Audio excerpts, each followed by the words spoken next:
فرمایا من غشنا فلیس منا، امت محمد میں ہونا بہت بڑی شرافت ہے، اگر تم ہمیں دھوکہ دو گے تمہارا نام امت محمد سے نکال دیا جائے گا۔ اس لیے دھوکہ نہیں، ملاوٹ نہیں، ڈنڈی مارنا نہیں، جی عہد کر کے وعدہ وفا کرنا، وعدہ توڑنا نہیں۔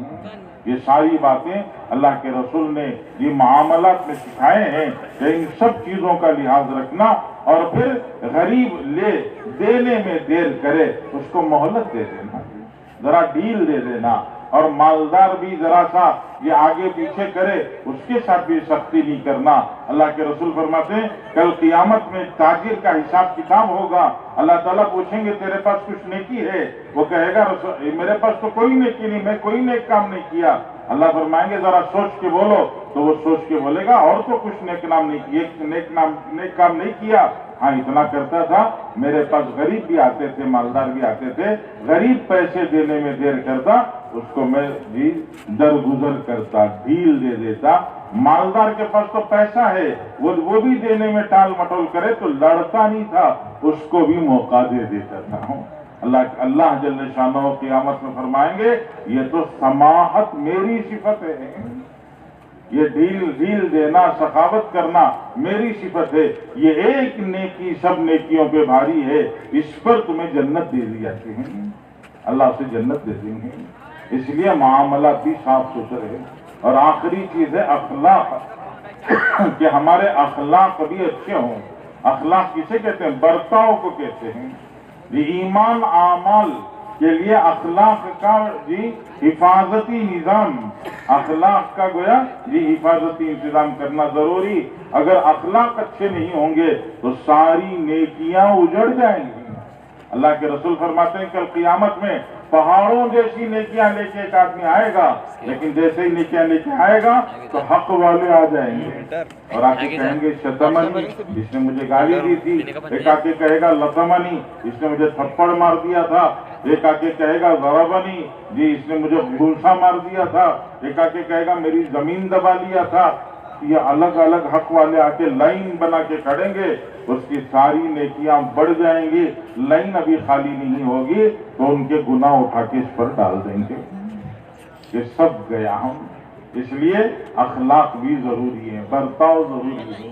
آج دنیا میں لوگ سمجھتے ہیں اچھے اخلاق کسے کہتے ہیں؟ عمدہ اخلاق کون سے؟ لوگ سمجھتے ہیں گیو ریسپیکٹ ٹیک ریسپیکٹ، عزت دو عزت لو، یہ سب سے عمدہ اخلاق ہیں۔ نہیں، یہ سب سے عمدہ اخلاق نہیں ہے، یہ تو گائے بھینس کے اخلاق ہیں۔ گائے کو گھاس دو تو دودھ دیتی ہے، بھینس کو گھاس دو تو دودھ دیتی ہے۔ گائے کو گھاس نہیں دیا، دودھ لینے کے لیے گئے تو دودھ دے گی کہ لات دے گی؟ وہ ایک لات دے گی، کہے گی کہ گھاس نہیں دیے تو دودھ کہاں سے لائیں گے؟ تو عزت دو عزت لو، یہ تو گائے بھینس کے اخلاق ہیں۔ جی لوگ کچھ اس سے آگے بڑھ جاتے ہیں، کچھ اس سے آگے چلے جاتے ہیں۔ وہ کیا کرتے ہیں؟ جی میرا فائدہ ہو کہ نہ ہو تمہارا نقصان کرنا ہے، جی دوسروں کو نقصان پہنچاتے ہیں۔ وہ بچھو اور سانپ کی طرح سے ڈس لیتے ہیں، بچھو نے ڈس لیا، سانپ نے ڈنک مار دی، نہ اس کا پیٹ بھرا نہ اس کی پیاس بجھی، اس کا تو کوئی فائدہ نہیں لیکن سامنے والے کا نقصان ہو گیا۔ کچھ لوگ اس سے بھی آگے چلے جاتے ہیں کہ لوگوں کو مذاق بناتے، ٹھٹا بنا کے اڑاتے، بازار میں ننگا کر دیتے لوگوں کو، کہ ان کی مثال کس کی؟ کتے کی جیسی۔ ایک آدمی خاموش راستے سے گزر رہا ہے تو کتا گزرنے دیتا ہے؟ نہیں دیتا، بھونکنا شروع کر دیتا ہے، دوڑانا شروع کر دیتا ہے، بھگانا شروع کر دیتا ہے۔ تو فرمایا کہ لوگ اخلاق میں گر جاتے ہیں۔ اللہ کے نبی نے کیا اخلاق سکھائے؟ اللہ کے نبی نے اخلاق سکھائے سل من قطعک، جو تم سے کٹے تم اس سے جڑو، احسن الی من اساء الیک، جو تمہارے ساتھ میں برائی کرے تم اس کے ساتھ اچھائی کرو، اور واعف من ظلمک، جو تم پر ظلم کرے تم اس کو معاف کرو، وآت من حرمک، جو تمہارا حق دبا دے، موقع ملے تو تم بھی اس کا مال نہ دبا لینا، موقع پڑے تو اس کا حق اس کو ادا کر دینا۔ یہ وہ عمدہ اخلاق ہیں جو اخلاق اللہ کے نبی نے سکھائے، اور سکھا کر فرمایا اکمل المؤمنین ایمانا احسنہم اخلاقا، کامل ایمان والا آدمی اس وقت تک نہیں بن سکتا جب تک کہ اخلاق اچھے نہ ہوں۔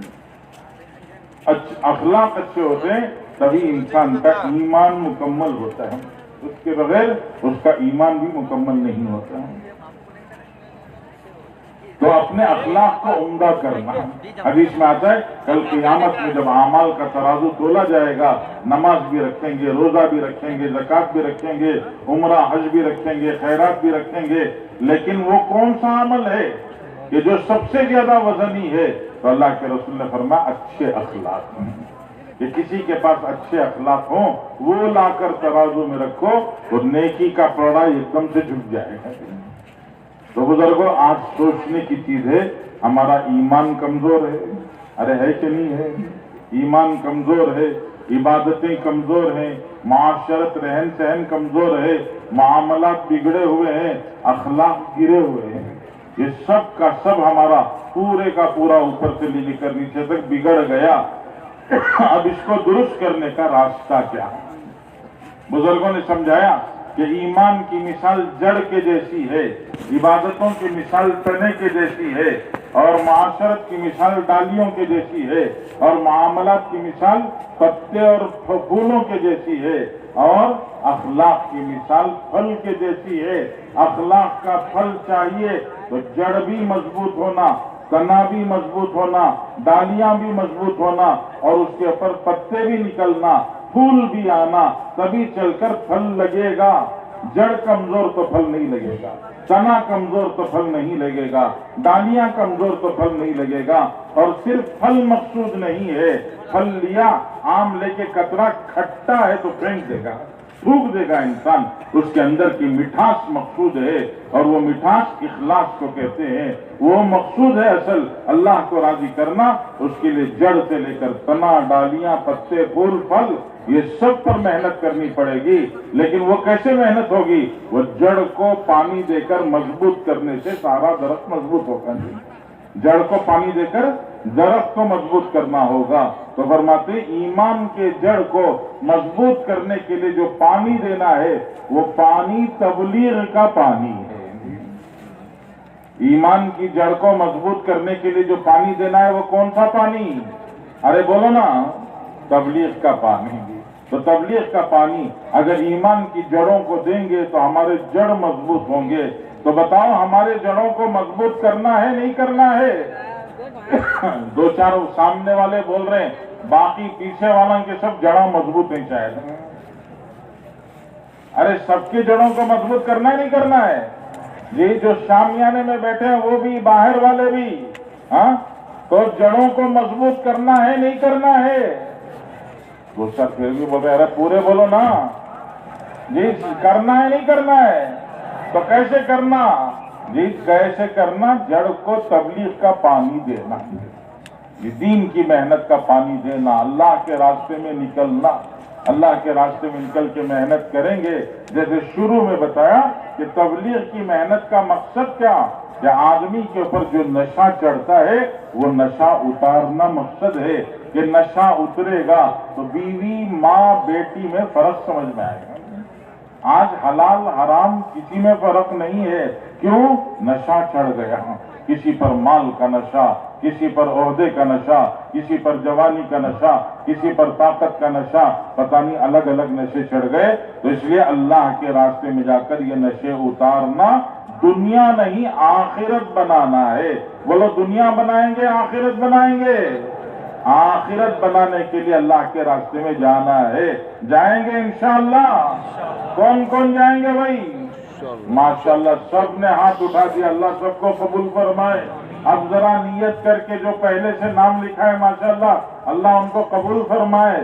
باقی جس مجمع نے اب تک نام نہیں لکھایا، نقد اب دل میں بات آئی ہے، بات سن کر سمجھ میں آیا ہے کہ ہم بھی اللہ کے راستے میں جائیں۔ یہ دل میں آنے والا ارادہ یہ اللہ کی طرف سے بھیجا ہوا مہمان ہے۔ ہمارے گھر مہمان آئے، ہم اس کی عزت کریں گے، وہ دوبارہ گھر میں آئے گا۔ آنے والے مہمان کو دیکھ کے منہ پھرا کے کھڑے ہو گئے، وہ زندگی میں کبھی نہیں آئے گا۔ گا. یہ اللہ کا آیا ہوا مہمان بار بار ہمارے دل میں آتے رہے. اس کے لیے ضروری ہے اس مہمان کی قدر کریں. اس مہمان کی قدر کر کے ذرا جن جن کے دل میں آیا اب کسی کو اٹھنا نہیں ہے. دعا کا وقت ہو گیا, آپ کا اجتماع ختم ہو گیا نا. ارے بیان ختم ہو گیا تو اجتماع ہو گیا نا. اب دعا ہی ہونا باقی ہے. اس لیے اٹھنا نہیں, چلنا پھرنا نہیں. یہ جن ساتھیوں کے دل میں ارادہ آیا وہ ذرا ہمت کر کے کھڑے ہو کے بولو, انشاءاللہ نقد ہم اللہ کے راستے میں جائیں گے. چلو بھی پڑھنا شروع کر, اللہ قبول فرمائے. چلو ہمت کرو, کھڑو ماشاءاللہ. چاروں طرف سے کھڑنا شروع کرو, اللہ قبول فرمائے. جانا نہیں بھی, بچے کو لے کر ہی بیٹھ جاؤ, تھوڑی دیر بیٹھ جاؤ. کھڑو ماشاءاللہ, چاروں طرف سے کھڑو ماشاءاللہ. نقد نیت کرو. جو نقد نیتیں کرتے ہیں اللہ تعالیٰ ان کے اوپر نقد, یہ اللہ کی نقد مدد آتی ہے. نقد مدد آئے گی, اللہ تعالیٰ نوازیں گے ماشاءاللہ. جن کا ابھی ارادہ ہوا وہ کھڑے ہو جائیں, جو پہلے سے ارادہ کیا کھڑے ہو جائیں اپنی جگہ پر. تھوڑی دیر کھڑے رہیں, نام بعد میں لکھیں گے, پہلے کھڑے ہو جائیں اپنی جگہ پر. کھڑو ماشاءاللہ, کھڑو ماشاءاللہ, کھڑو ماشاءاللہ, کھڑو. نام بعد میں ہمت کرو, جلدی کھڑے ہو رہے ہیں. چلے چلے 4 مہینے کھڑو. کھڑے ہو جائیں اپنی جگہ پر. کھڑے رہو, بیٹھنا نہیں. تھوڑی دیر کھڑو, تھوڑی کھڑے دیر ہو جائیں. کھڑو. ماشاءاللہ. ارے بیٹھ کھڑو بھائی. ہاں تھوڑی دیر کھڑو, بیٹھنا نہیں, تھوڑی دیر کھڑے رہو, ایسے ہی کھڑے رہو. اور بھائی ماشاءاللہ ماشاءاللہ, باہر بھی اندر بھی. کھڑا کرو, پہلے کھڑا کرو, پہلے کھڑا کرو. اور ماشاءاللہ, اور کھڑو, ہمت کرو, ہمت کرو. اللہ نوازیں گے انشاءاللہ. ان کو دیکھو, دیکھ کر اپنے دل میں جذبہ پیدا کرو کہ یہ سب کھڑ رہے ہیں تو ہم کیوں نہیں کھڑ سکتے. ہمت کرو بھائی. جن جماعتوں کی ترتیب بنی ہے وہ بھی کھڑے ہو جائیں ماشاءاللہ. عصر کی نماز کے بعد 28 اور 30 جماعتوں کو رخ بنے, وہ ساتھی کہاں ہے, کھڑے ہو جائیں اپنی جگہ پر.